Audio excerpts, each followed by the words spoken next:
A state investigation, 2 failed lie detector tests, still no charges in connection with the investigation into how $18,000 went missing from the Goshen Police Department evidence room. State investigators couldn't figure this out, so the Claremont County prosecutor sent the case to the Hamilton County Sheriff's Office for a second look. March 2013, Goshen Police noticed a problem. They could not find $18,000 in cash and drugs, all missing from the evidence room. The question, how did this happen? State investigators couldn't figure it out, so the county prosecutor wanted a second opinion. If the second investigation comes back consistent with the first, no one's ever charged in this case, was it simply because finding who was responsible for this just could not be found? Well, I don't know. Maybe nobody's responsible for anything. It could be record keeping. We'll see what the second investigation says. I have not seen anything that's been turned over to me by any investigative department to say that anything illegal has occurred in this matter. If there's one glaring problem with this, what do you see?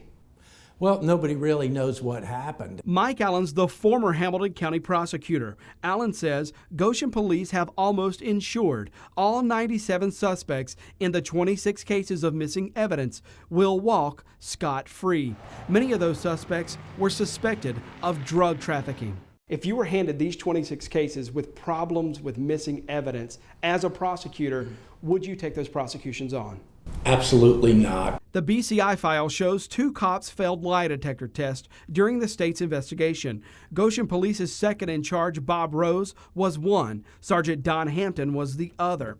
Rose declined an interview with us, saying he won't comment until the second investigation is finished. Hampton also declined, but said he and Rose have taken polygraphs since the BCI tests, and both passed. Goshen trustee Claire Corcoran asked for the state investigation 2 years ago. We asked her for an interview. She ignored those requests until we showed up at this council meeting last week. I'm Jody with Fox 19.